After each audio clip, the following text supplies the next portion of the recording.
As a finance professional in a disrupted business landscape, what does it take to be in demand? What does it take to attract great paying international roles? If you're an ICAN member, it'll just take one exam. That's all it takes to complete the globally recognized CIMA professional qualification and the internationally respected CGMA designation. As a CIMA member and a CGMA designation holder, employers will look at you as a finance professional, constantly acquiring new skills to add value to the business. That's why they'll be willing to pay premium to hire and retain you. If you have 5 years of relevant experience and are an ICAN member, you can directly sit for the final exam of the CIMA Professional Qualification, the Strategic Case Study exam. Start studying the CIMA Professional Qualification. Prepare to make an impact.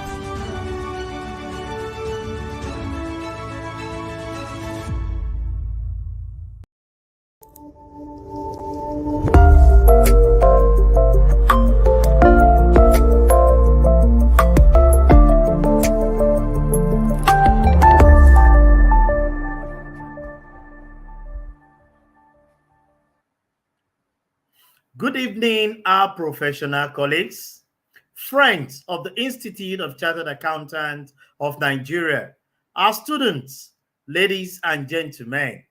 It is my pleasure to welcome you to another episode of ICAN on Air, powered by our noble institute, the Institute of Chartered Accountants of Nigeria, that pride itself with integrity and accuracy.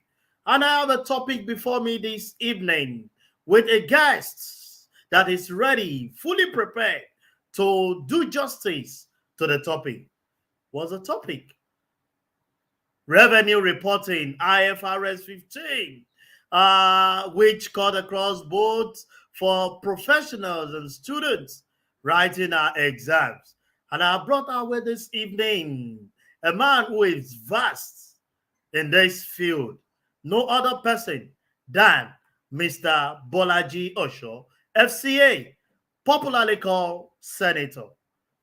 He is a specialist in international financial reporting standard and international public sector accounting standard, IFRS and Ifrs, and well over 2 decades in selling personal service covering capacity building, coaching, consulting, and advisory service.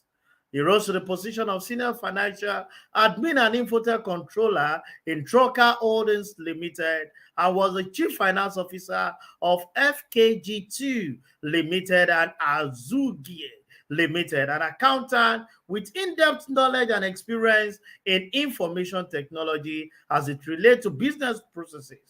He was a business manager in the Oracle Financial ERP implementation for Lagos State government in global computerization project and has anchored several training areas in IFRS and IFSA.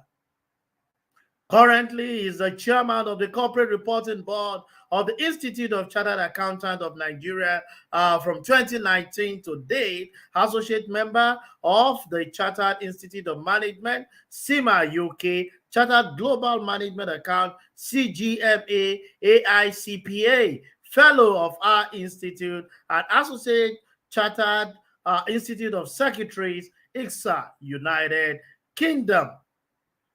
An executive director of Skills Future Professional and IQ Strategic Advisory, both are IFSA's IFRS governance and infotech advisory firm situated in Victoria Island. Currently director in Speedcast Nigeria Limited, formerly Aris Caprock Communication. Sincerely speaking, the guest for today is a man that is well versed, loaded when it comes to IFRS and IFSA.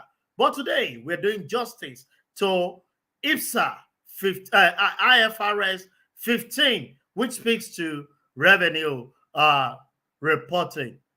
I want to go on a very short break. I believe that the professionals and the students are ready. Pick your book by your side, get your pen ready. As I come in, wait, Mr. Bolaji Osho, after this short break. Stay tuned, I'll be right back.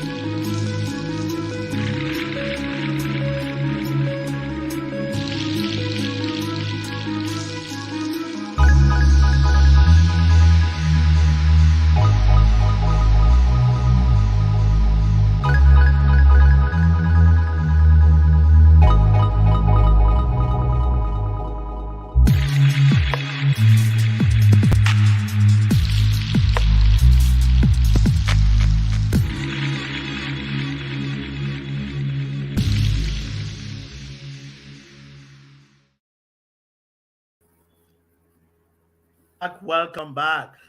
It is my pleasure to get this evening our own Mr. Bolaji Osho, FCA, popularly called Senator. Mr. Osho, good evening. A pleasure to be with us this evening. Mr. Gwande, glad to be here and thank you for this invitation. Yes, without wasting our time, we move straight to the discourse of today, which centers around revenue reporting, IFRS 15. Let me start this way by saying that IFRS 15 was particularly developed as a standard for revenue reporting. Please tell our global viewers why IFRS 15? Why did IASB have to change from the old standard of revenue accounting? Okay, so thank you very much for the question. IFRS 15 was the strategic response of the IASB to the obsolescence of the legacy and already withdrawn standards. So there were a lot of gaps that were being exploited by dishonest preparers of financial statements. So those lacunas provided very good tool in the hands of those who were interested in earnings management. So earnings Mm, management is the predetermination of what the bottom line will be. So one very tool or one very channel of earnings management is what we call the top line. So top line is revenue. So that's the one reason why the board changed the standard. Another reason is the proliferation of the old standards. There were a number of standards and interpretation that accountants needed to master before recognizing revenue. And some of these things, some of those old standards that were withdrawn were exclusive to industries. So these two reasons, lacunas in the old standards and the proliferations of the old standards, these were in part the reason why IASB withdrew those standards and issue a one-stop shop of mm. authoritative references relating to revenue. A one-stop shop was created by ISSB with IFRS 15, covering the lacuna and the proliferation of the other standard. You just said now that some standards were actually withdrawn from your last submission on the account of IFRS 15. Can you tell our viewers how many of these standards withdrew and the IFRS interpretation were withdrawn on account of IFRS adoption? Okay, so thank you very much for the question. Proud to 1st of January 2018, the global financial reporting community had two standards that dealt with revenue recognition, measurement, and disclosures, and about six interpretations. And I'll quickly go through them. We had what we call IAS 18 revenue, which for all intents and purposes was the mother standard to all the revenue standards, IAS 18. And then we had IAS 11, which was christened construction contract, exclusively for the construction industry. So those were two standards that IFRS 15 withdrew. Okay, we had equally four interpretations. I mean, you will chuckle. How could Hmm. just revenue have two standards and four interpretations? And what were these four interpretations? We had what we called IFRIC 18. IFRIC 18 was the authoritative standard for transfer of assets from customers. We had IFRIC 13, which was authoritative in customer loyalty program. We had IFRIC 15, which dealt with agreement for the construction of real estate. And the fourth one, we had SIC 31, which dealt with barter transaction involving advertising services. Now, you could imagine just one standard, rather, just Hmm. one phenomenon, IAS 18, revenue recognition, being covered by two standard. There is perhaps no other subject matter that is covered by or with or by as many proliferated IFRS standard as the old dispensation. That is good. talking about two standards for interpretation. I imagine what accountants were going through preparing this. Can we continue by asking this question? Now that we understand the basis at which we migrated from the old standard to IFRS 15, can you please give us summary of the core principles of IFRS 15, at least for the benefit of our professionals here and our students in particular, who at the mentioning of Senator said they have to be part of this program this evening? Okay, so thank you very much for the question yet again. IFRS 15, revenue from contracts with customers, is usually referred to or usually characterized as a 5-step model. What does that mean? It means every time you are to recognize revenue under the new dispensation, effective 1st of January 2018, you will need to go through these 5 steps and without exception and answer basic questions. And those questions will lead to whether you recognize revenue or you indeed book a liability if the customer had indeed prepaid you. The very first is to identify the contract. By identifying the contract, you want to establish whether a contract indeed exists between the merchant providing merchandise and the customer. Now, in identifying the contract, you go through 5 questions. Those questions you have in IFRS 15, paragraph 9. I encourage our viewers or our listeners to validate and verify this. Paragraph 9, IFRS 15. So once the questions to those 5 questions, once the answers to those 5 questions in paragraph 9 are yes, yes, yes, yes, then it means you have a contract. Now, before I go on, I need to quickly mention that it is not in all instances that contract must be hard-coded in a document, because IFRS 15 paragraph 10 acknowledges the fact that contract can actually be either oral or it could be documented. As a matter of fact, if you check IFRS 15 paragraph 10, it defines what a contract is. It is an agreement between two parties with enforceable rights and obligation. So the very first step in the 5-step model is what we call identify the contract. Now, the second step is identify the performance obligation. Now, under the old standard, if you recall, IAS 18 paragraph 1, revenue arose from principally 3 items: sales of goods, rendering of service, and the use by others of entities' assets. Under IFRS 15, revenue arises from the fulfillment of a performance obligation. So what's the performance obligation? They are the goods and services that the merchant promised to deliver to the customer. Now, it is important to also mention that the goods and services are characterized as assets by IFRS 15. So every and any time I mention goods and services, I'm indirectly referring to assets. IFRS 15 paragraph 31 says, paragraph 33 says goods and services are assets, even if momentarily in the case of services. So to that extent, you recognize revenue only when you transfer control of those assets to the customer. So that makes the second step.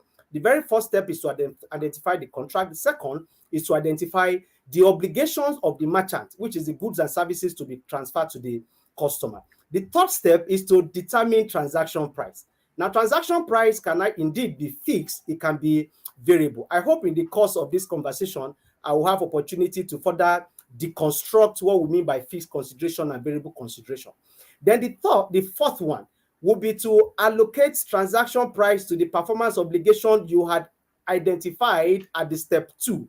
Okay, so what does it mean to allocate transaction price to performance obligation? Now, it is not in all instances that performance obligation in a body of contract to be transferred at a time.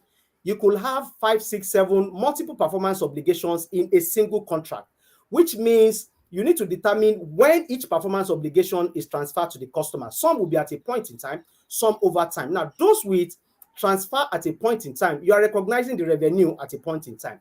And then those that are transferred over time, you are recognizing revenue over time. So the last one, which is not the least, the 5th step, is to recognize revenue when and as performance obligation is transferred. So, at the risk of sounding repetitive, identify the contract, identify the performance obligation, determine transaction price, allocate transaction price to performance obligation, and recognize revenue when and as performance obligation is satisfied. Mr. Osho, sincerely speaking, for students that will be writing exam this diet, if revenue reporting is one of the questions, I can't guarantee that you've actually given an exposure to kill the question without any talk. With those principles that you have given, this will lead me to the next question. But before then, to all our viewers, our guest is here to do justice to your questions. So if you have your questions, kindly put them in. Available to read them to our guest, Mr. Osho, to do justice to them, because this is a topic that is key, strategic to every organization, because without revenue, there is no survival of that company. We'll proceed while I await the question of our viewers. Senator, can you please explain to us the whole concept of this performance obligation, which is one of the core principles of IFRS 15? Okay, so thank you very much, Mr. Kwade. Performance obligation, like I did say a while ago, are goods and services that the entity is committed to delivering to the customer under the contract. Now, performance obligation represents distinct goods and services that the customer expects to be supplied with. Now, what that means is you can only identify a performance obligation which are assets to be transferred to the customer, or whose control are to be transferred to the customer. So you can only identify a service or a good as a performance obligation when they are distinct. Now, to be distinct must meet two conditions. IFRS 15, paragraph 27. Okay, so it means, number one, the entity can, not the entity, I meant to say, the customer can derive utility from the asset, paragraph 27A. Number two, that even from the way the entity has structured the agreement, each item of distinct goods and services are not necessarily dependent on or interrelated with other items in the same contract. Okay, so I encourage our viewers to check this out in paragraph 27, 28, and 29 of IFRS 15. Now, it is important to mention that if a performance obligation is not distinct, notwithstanding the fact that it is defined or characterized as performance obligation, you cannot allocate transaction price to that performance obligation.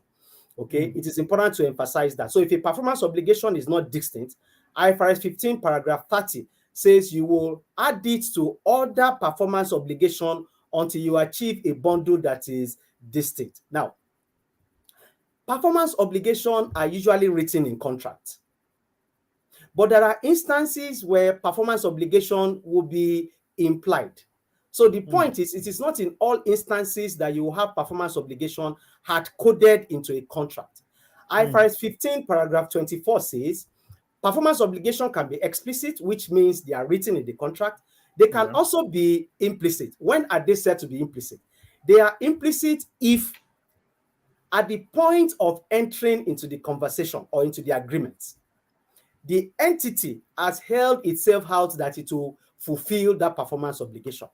By what? By customary business practice, specific statement, or published policies.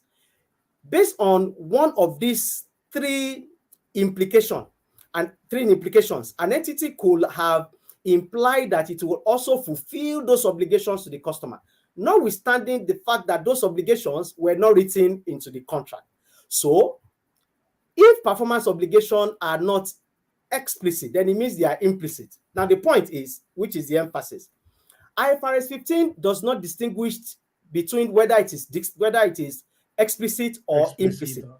They are both treated as performance obligation, provided they are distinct, and transaction price must be allocated to them, and revenue recognized as the entity satisfies those performance obligations. I hope in the course of the conversation, we will have further opportunity to deconstruct it in addition to all that I've said about performance obligation. Sincerely speaking, people are already making textbook with some of your explanation that you are given, doing justice to this topic on revenue reporting.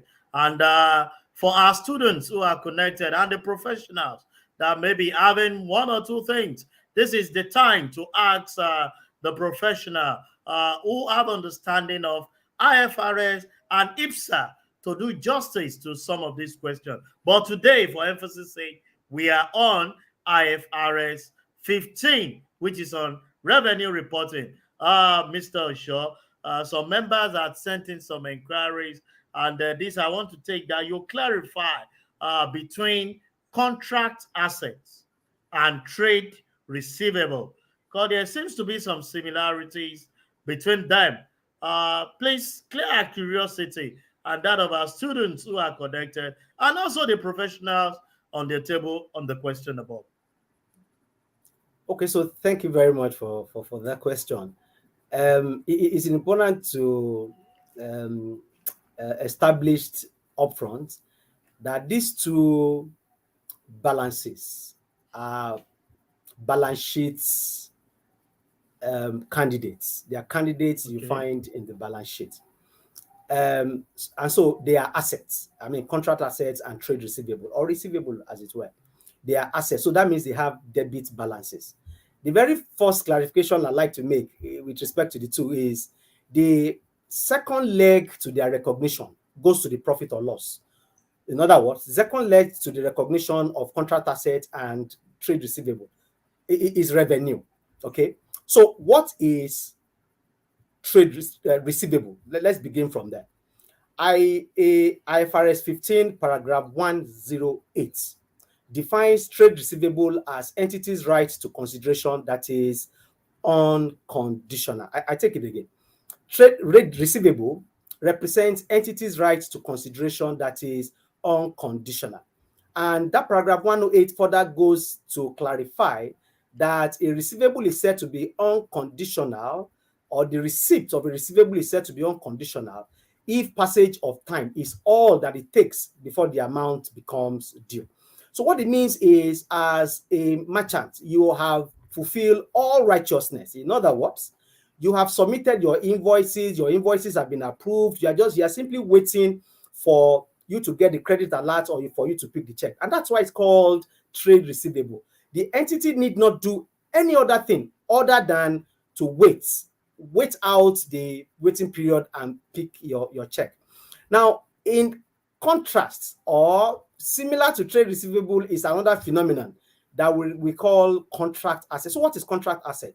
IFRS 15 Appendix A define contract asset as entities' rights to consideration in exchange for the goods and services the entity has transferred to the customer, when that right is conditioned on something other than passage of time. Now, I need to deconstruct that further. You see, when I was in employment, we had, as our number one client, British American Tobacco. BAT will engage my organization to run some projects and will give a purchase order to that effect, but with a proviso that upon conclusion of the project, we were to retire our expenditures. What that meant was we were to provide documentary evidences of all the commitments and payment that we had made. So what it means is, even if you have done everything required, but you are yet to retire, BAT will not even accept your invoice, let alone begin to process your payment. Now, imagine as at 31st December, as an entity or as a merchant, you have delivered to specification, but you are yet to retire. Of course, IFRS 15 requires that you recognize revenue for that year. Why? Because you have done all that is required. But because you are still expected to do something, what is that thing? To retire. You do not have receivable yet. And as such, you will recognize revenue, but instead of debiting receivable, you will debit contract assets. So in summary, contract asset is referred to as unbilled revenue. In other words, revenue that you have earned, but for which you are yet to send your bill to the customer. I hope that suffices. Otherwise, during the question and answer, we'll have further opportunity to clarify. You've made the clarity just very explicit for our viewers to connect. And while you're doing justice, let me especially recognize our revered past president. He chipped in something recognizing you, Honorable Senator, that he cited you. You should keep up the good work. Let me proceed. That is past President Razak Jayola, who is on this call this evening. Let me quickly take Ruth Baba's question. He's asking that for an utility company, I'm sure these are the power sector people selling power to prepaid customer. When do you recognize the revenue from those cash sales? Okay, so before answering or speaking to the question of the person that made the inquiry, Mr. President, I'm so inspired to have you here. Good evening, sir. So to the question, I did mention at the onset of this conversation that the fourth step in the 5-step model is to allocate transaction price to performance obligation. And the final step is to recognize revenue when or as performance obligation is satisfied. Now, for those in the power sector, indeed, for anybody in the service sector, you will very much not likely recognize revenue, notwithstanding the fact that the customer had prepaid you. As a matter of fact, IFRS 15, paragraph 106 required that if you collected as a merchant or the provider of goods and services, if you were paid upfront by your customer, you must recognize that upfront payment as a contract liability, and then begins to discharge the contract liability to the what we call the top line in the profit or loss as you provide as you fulfill the performance obligation.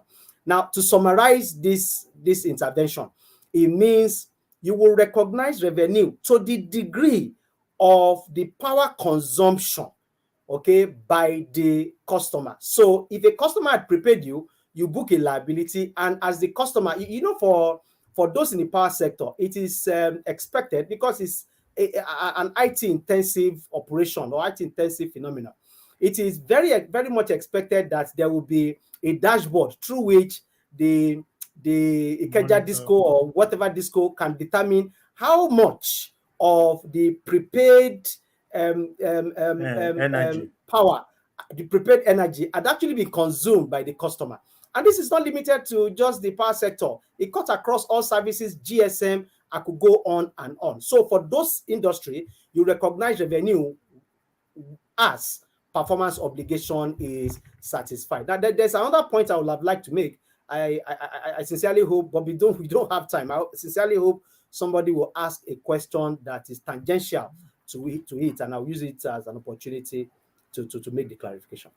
Yeah, before I come to Mr. Lola Jones' question, let me quickly pick up this conversation about non-refundable upfront membership fee paid by new members of social club and Earth Club. Prior to now, the non-refundable upfront fee were recognized as revenue upon receipt. Has the practice changed under IFRS 15? Okay, so thank you very much for the question. What I'm about to say is not peculiar to the question you just asked. It's one of the fundamental, central, cornerstone principle of IFRS 15. On no account should an entity recognize revenue upfront. I'll take it again. On no account should an entity recognize revenue upfront, irrespective of whether the client has paid or not. As a matter of fact, IFRS 15, paragraph 31 requires that you recognize revenue. In fact, paragraph 31, 32, 33 requires that you recognize revenue as you transfer control of assets, those goods and services, to the customer. Now, to your question specifically, I was providing advisory services to a popular social club on the island, and conventionally, it was the practice that when you are to join as a new member, you will need to pay certain upfront fee or joining fee, and then those joining fee were recognized as revenue on on admission. Now, IFRS 15 Appendix B48, IFRS 15 Appendix B48 requires that you do not recognize those upfront fees as revenue when they are made. As a matter of fact, you must spread the upfront fee pretty much like you will spread every other fee. So what it means is you will determine if the upfront fee is a recurring decimal. In other words, do they pay the upfront fees every other 5 years? If the answer is yes, then you will recognize the upfront fee you collected in this cycle. You will recognize it over the 5 years. But if it is not a recurring decimal, you will still find a way of spreading the upfront fee over the membership, over the life cycle membership of such new members. I hope that clarifies it. Yeah, that's I've done justice today. And to our viewers that are connected globally, I've been guesting Mr. Bolaji Osho, FCA, the man we popularly call Senator, talking to us on revenue reporting. Mr. Shegun Ayodele is asking that how is discount recognized in line with IFRS 15? Shegun Ayodele Agbolade, thank you very much for the question. IFRS 15, okay, so let's take it this way. Discount is a component of transaction price that creates variability in transaction price. IFRS 15, paragraph 46, 46, 47 says your transaction price can have fixed components. It can also have variable components. Okay, so if it has variable components as an entity, you need to first of all estimate the amount. Of course, you are the one granting the discounts to the customer. Discount. So you need to estimate the amount of reduction that could characterize the transaction price. Okay, IFRS 15, paragraph 53. Okay, it provides insight into how to estimate it. There are what we call most likely amount, which is usually done if your outcome is binary. In other words, it can either be this amount or this amount. And if it is not binary, you will use what we call expected value. Now, Mr. Ayodele, you see the word discount in the context of IFRS 15 actually has many vocabularies. I'm on paragraph 51, IFRS 15. IFRS 15 also uses the terms like rebates, refund, okay, incentives, price concession, performance bonus, discounts, credits. Okay, these all create variability in the determination of transaction price. Before I hang my boots on that question, now be proud to recognizing variable consideration as part of transaction price. It is important that you subject it to constraining. Okay, I hope in other interventions I will have opportunity to further clarify what it means to constrain the estimate of variable consideration. And that will lead me to the question before I come to Mr. Kalu on that constraint of variable consideration. Considering your unparalleled experience on this standard, which you've been doing justice to, can you speak to the concept of fixed consideration and variable consideration and what it means to constrain the estimate of variable consideration, so that we'll link it to your last statement? Okay, so thank you very much yet again. We did say a while ago that transaction price could have fixed elements. It could also have variable elements. Okay, but before you include transaction variable consideration as part of transaction price, you need to estimate it, and it is important to give perhaps a metaphor here. Okay, so imagine you have engaged me to deliver to some briefs, to some projects, and you had commissioned me with a fixed price of 10 million USD. In other words, upon satisfactory delivery of my service or goods, I will be paid $10 million. Because that sum is certain in timing, it's also certain in amount. We call it fixed consideration. Imagine that as part of the understanding, I will be entitled to 20% of that 10 million USD as bonus if I deliver within a time frame. What it means, following the anecdote I just created, is that the transaction price has fixed component, which is the 10 million USD. It also has variable components, which is the 20% of the 10 million USD if I'm able to perform within a limited time frame. Now, IFRS 15 requires that I subject it to constraint. What does it mean? It means the standard requires that I approach the variable consideration with the mindset of conservatism, that I filter the variable consideration through the lenses of prudence concept. I should not overstate the amount of variable consideration to which I expect to be entitled. As a matter of fact, IFRS 16, paragraph 56, requires that you include some or all the amount of variable consideration as part of transaction price, only to the extent that it is highly probable that a significant reversal in the amount of the cumulative revenue recognized will not occur when the uncertainties associated with variable consideration is subsequently resolved. Now, to deconstruct that, what does it mean in simple English? It means, by all means, do not be bullish in the estimation, because I did mention in paragraph 53 of IFRS 15 that you need to estimate the variable consideration. Now, after estimating, please apply prudence in the measurements that you have estimated before including it in transaction price, so that it will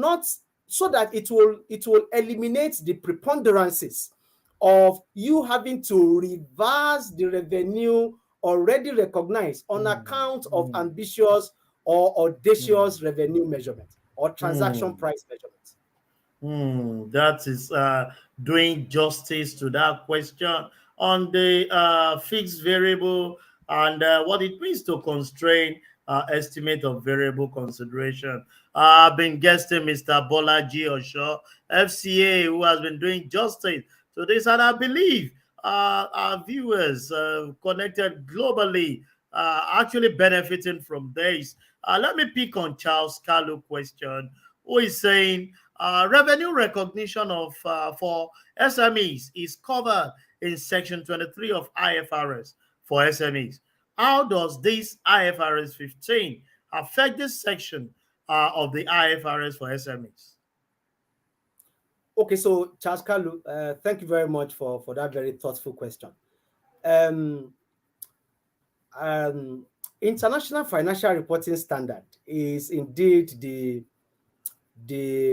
mother of many other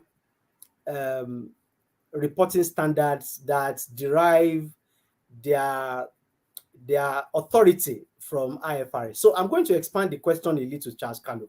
I will speak to it in the context of IFRS for SME. I will also speak to it in the context of international public sector accounting standards.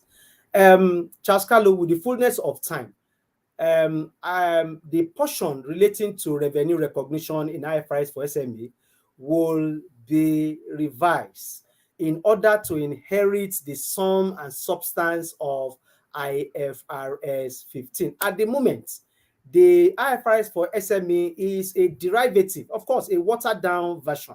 It's a derivative of IAS 18 and some part of IAS 11. Okay, now that those standards, IAS 18 and IFRS 11, had gone into moribundity, it is just fitting to expect that the portion relating to revenue will soon, not even if, but it is when, okay, will be revised. Now that's to that. Look at this. IAS 18 and IAS 11 were also the key ingredients that led to or that provides inputs into what we call IPSAS 9 in IPSAS. IPSAS 9 is revenue from exchange transaction. Okay. If you check IPSAS 9 and IAS 18, you will see mirror images of one another. My point is, the International Public Sector Accounting Standard Board had actually begun the process of revising both IPSAS 9 and IPSAS 23 in response to the change, the phenomenal change that had happened to the legacy revenue standard, which is what led to IFRS 15. Charles Kalu, I hope that speaks to your question. Definitely, Charles Carlo has actually picked that up and a lot to gain from it. While we move on, Mr. Shaw, I want to ask, are there uniqueness in the treatment of transaction costs incurred in revenue accounting under IFRS 15? Okay, so in my preamble, when you had asked why IFRS 15, recall that I adduced two fundamental reasons. Number one were the gaps in the old standard, and number two, the proliferation. Now let's discuss one of the gaps, which speaks to the question about cost recognition or cost measurement. You know, under the old standard, cost recognition was a driver of revenue recognition. In other words, if you did not know your costs, you will not recognize revenue because of matching concepts, understandably. This will had in IAS 18, paragraph 14, paragraph 14E to be specific. Now, there was also a major gap in the old dispensation.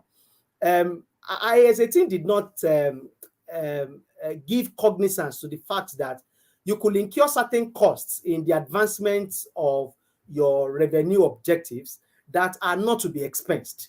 You can incur certain costs that fall within the scope of other standards, IAS 18, property, plant, and equipment, IAS 38, intangible assets, and so on and so forth.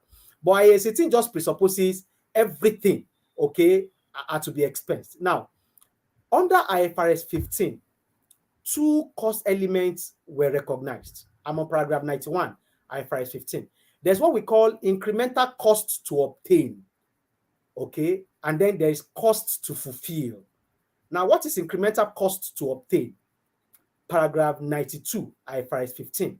Incremental costs to obtain are the costs you incur simply because you have obtained the contract. I'll take it again. Incremental costs to obtain are the costs that you incur because you have won the contract. The standard provided a categorical example of sales commission. Organizations don't pay sales commission except they have won the contract. Okay, so the standard requires that for such costs to incremental costs to obtain, you recognize them as assets to the extent that they are recoverable. IFRS 15, paragraph 91. Okay, the second cost element is what we call cost to fulfill. Okay, cost to fulfill are those cost elements that meet these three conditions. Number one, they are directly attributable costs. Number two, they generate or enhance the resources of the entity that will be used to fulfill the performance obligation. Number three is that they are recoverable. When those three conditions are met, they are classified as costs to fulfill. Now, what do you do to these two cost elements? Incremental cost to obtain and cost to fulfill. If I have time, I would like to talk about cost to obtain without the prefix of incremental, okay? Now, what do you do to incremental cost to obtain and cost to fulfill? You will recognize them as assets in your balance sheet.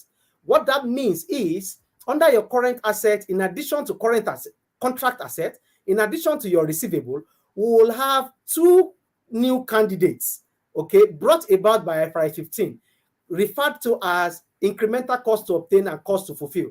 You are to amortize them to profit or loss over the period of the contract. Now, as I close on this topic, those two cost elements are to be dealt with by IFRS 15 to the extent that they are not within the scope of another standard. IFRS 15, paragraph 96. If they are within the scope of another standard, paragraph 96 of IFRS 15 requires that by all means, please treat them within the scope of those other standards. which essentially refers to IAS 16 property, plant and equipment, and IAS 38, or indeed IAS. Yeah, brilliant submission by Mr. Bolaji Osho. Shuai Badmos wants to know if there is any provision in IFRS 15 for premium income recognition by insurance entity. Okay, so Shuai Badmos, thank you very much for that good question. IFRS 15 excludes certain industries, indeed, certain potentially recognizable revenue elements. If you check IFRS 15, paragraph 5, it identifies certain instruments or certain industries that are scoped out of IFRS 15. Okay, so one of which is the income earned by financial institution, which will be in the scope of IFRS 9. Okay, and the income earned by IFRS 9, IAS 32, and IFRS 7 for disclosure, and the income earned by insurance company, which falls within the scope of IFRS 17. Shuaib, I hope that clarifies it. Yes. Olugbenga Folorenshaw also want to know that is it possible for a revenue to be derecognized or reversed if the customer encounter natural disaster after fulfilling the 5-step model? Okay, fantastic question. Fantastic question. Okay, so I did say at the beginning that in recognizing revenue, the very first thing is to go through a 5-step model, and the very first step is to identify the contracts. You have it from paragraph 9 to paragraph identify the contract, determine transaction price, paragraph 1 to paragraph 21. Okay, identification of contract from paragraph 9, I meant to say, paragraph 9 to paragraph 21. If I said something different from what I just said, please ignore it. Identification of the contract from paragraph 9 to paragraph 21. You see, the conditions to be met before you conclude that a contract exists, you have it in paragraph 9. And they are, number one, the rights of those two parties can be established. Number two, the contract have been approved. Number three, payment terms have been defined. Number four, the contract will have commercial substance. What that means is the cash flow of the entity selling the goods or services will be impacted by the contract, either through cash inflow or savings in outflow. The last one is that it must be probable that the customer will be able to pay. Shoaib, if I got your question correctly, at the point of the assessment, those 5 questions were yes, yes, yes, yes, yes. But subsequent to the initial assessment at inception, the customer experienced a force majeure that makes it impossible for him to pay. Now, paragraph 13, 14.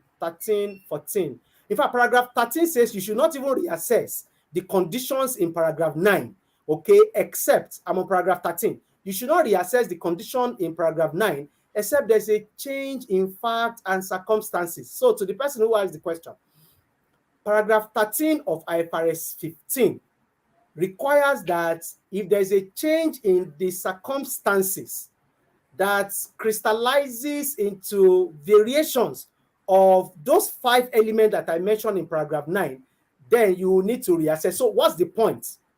If the amount is irrecoverable, then you probably no longer have a contract. Please, you can confirm what I just said in paragraph 13, okay? But if you have gone too far into the soul of the contract, then the amount that is irrecoverable will be subjected to impairment, okay, based on IFRS 9, okay, using the simplified model of IFRS 9, Appendix B, Appendix 5.5.15, not appendix, paragraph 5.5.15, and Appendix B 5.5.35 IFRS 9. Iwe. This is doing justice to revenue reporting, and I want to believe that Folorenshaw has gotten the explanation time will really not be our friend as we wind up. Let me quickly recognize this question that you give clarity on the principle of a breakage in IFRS 15 and how it applies to merchant of goods and services. Okay, so thank you very much. If I got it correctly, you pronounced it as breakage. Yeah. Okay, so breakage is um, a new vocabulary that IFRS 15 Appendix B45. In fact, it was the final word. It is the final word in Appendix B45 of IFRS 15. Another word for clarity for breakage is customers' unexercised rights. There are instances customer will pay for goods and services, and for whatever reason, they will fail to show up, okay, to collect the goods they've paid for, or to realize the service or enjoy the services they've paid for.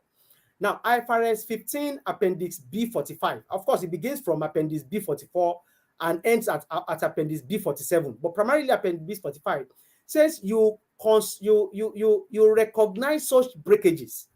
Now, I don't know whether the plural exists. The standard just use the word breakage. You recognize the breakage as revenue. But before you recognize the breakage, what's the breakage? Customer paid you, and for whatever reason, years upon years, 5, 6, 7 years, they have not shown up. You may not even wait for that long. Recognize those amounts as revenue. But the standard cautioned, the same Appendix B45 caution, that guess that wait a minute, before you recognize it as revenue, please constrain that breakage. Pretty much like we discussed in Appendix B, in paragraph 56. Okay, that you should constrain it you should constrain the amount of breakage so that there will not be a reversal of the cumulative revenue recognized when the uncertainties as to whether the customer will come back and claim his rights, when the uncertainties are subsequently resolved. Okay, I actually have a classic practical illustration to drive that home, okay? But time will fail us, Mr. Kwande. Sincerely, I've made due consultation with time all the time that I'm on this program, but it will not be my friend because it's always winding up gradually. Before I give the final shot, there was a question from one of our students. I'm sure you recognize that, hearing that you are the chairman, corporate reporting board for our institute. He's asking the question, aside the study pack, do you have any textbook that the student can have a study for in preparing for exam for corporate recruiting? You are the board chairman, and the boy is looking up to you that save me and let me go. Okay. I am a little at a crossroad as to the true motive for the question. If the intention is to inquire if I have written a book of my own, the answer is a categorical no. Okay, no. If the motive is for me to recommend books, okay, that will violate the commercial objective of this platform. I imagine if any merchandise is to be marketed, such promoters must fulfill certain pecuniary obligations to the institute. So I hesitate to make any recommendation. However, one point that must be emphasized over and over is the fact that we all should get used to reading the standard itself.